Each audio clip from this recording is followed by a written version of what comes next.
je demande aux États africains de favoriser la formation, et notamment la formation professionnalisante aussi. Parce qu'il n'y a pas que la formation abstraite qui est une formation de valeur. Voilà, vous allez en France, il y a des boulangers qui sont meilleurs ouvriers de France. Je vous garantis qu'ils sont tellement respectés que des médecins viennent s'incliner devant eux par respect pour leur talent. Le talent est multiforme, protéiforme. C'est une métamorphose permanente de l'être humain. Conserver des valeurs, ce n'est pas être dans le conservatisme. Et l'émergence doit se faire, ok, mais ça passera par l'absence de stagnation. Le conservatisme, c'est de la stagnation. Je ne peux pas être comme mon arrière-grand-mère. Je ne veux pas être comme elle.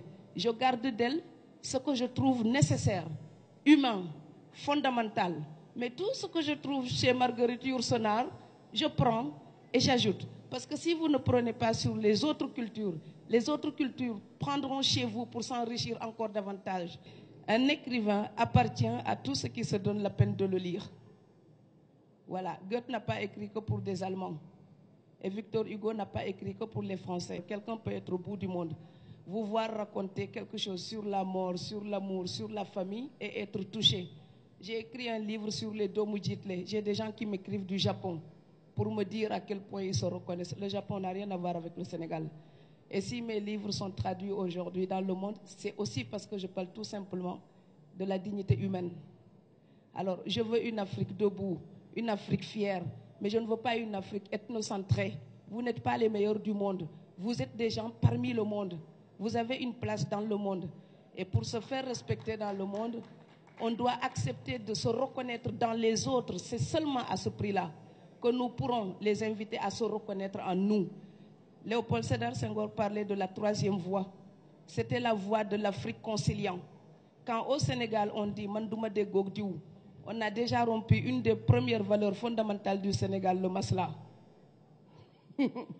Je peux être à Strasbourg et respecter parfaitement le masla parce que je n'attaque jamais un collègue.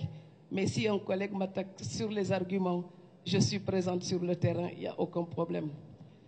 Les vraies valeurs, ce sont les valeurs de la dignité humaine.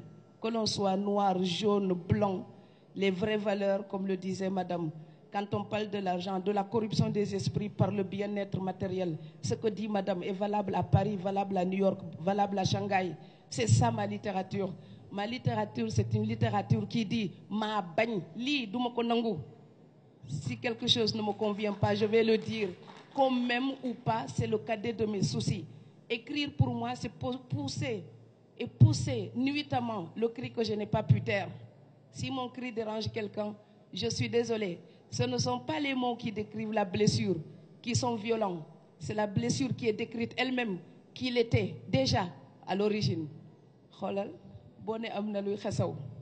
C'est pas le mot khessaou qui sent mauvais. C'est ce qui a précédé le mot khessaou. Et Benveniste disait que le mot chien ne meurt pas. Mais on sait ce qu'on entend quand on entend chien. Donc on peut être de la même famille, être éduqué de la même manière, écrire et ne pas dire la même chose. Ce n'est pas un problème. Vouloir que tout le monde pense comme vous, c'est du despotisme. C'est anti-artistique. Et moi je dis, lire un écrivain pour et par ses origines. Vous m'entendez bien? Lire un écrivain pour et par ses origines, c'est une hérésie littéraire. C'est contraire à la création artistique. On doit lire un auteur et dire « ce livre-là me fait sourire » ou « ce livre-là me fait réfléchir » ce livre-là me donne une éducation sociale. Ce livre-là me renseigne sur la sociologie sénégalaise de cette période-là. Ce livre-là me dévoile quelque chose du Japon que je ne connais pas ou du Ghana où j'ai été. J'ai rencontré des gens en me reconnaissant en eux mais sans pouvoir nommer. Ce livre-là a nommé des choses pour moi. Le fait de dire ça, c'est absolument indépendant de la couleur. L'Afrique doit s'affranchir des œillères de la couleur. Et je précise mes mots. Pendant longtemps, la négritude a été organisée sur des thèmes imposés. Le fait d'être noir suffisait pour justifier un livre. Même quand il était médiocre, on le publiait pour soutenir l'Afrique. Je ne veux pas qu'on me soutienne, je veux qu'on me respecte. Et ce respect-là, c'est de la formation, c'est du talent. La question aujourd'hui, ce n'est plus seulement le Sénégal. c'est la voix de l'Afrique dans la mondialisation. Les Parisiens ne se lèvent pas en pensant à vous. Alors il faut que l'Afrique arrête de se réveiller en se positionnant par rapport à l'Occident. Alors vous êtes trop occidental, pas assez africaine. Alors vous êtes trop libre, pas assez sénégalaise. Tout ce qui m'intéresse, c'est que partout où je vais dans le monde, on dit « Ah, c'est une Française, elle parle des droits de l'homme ».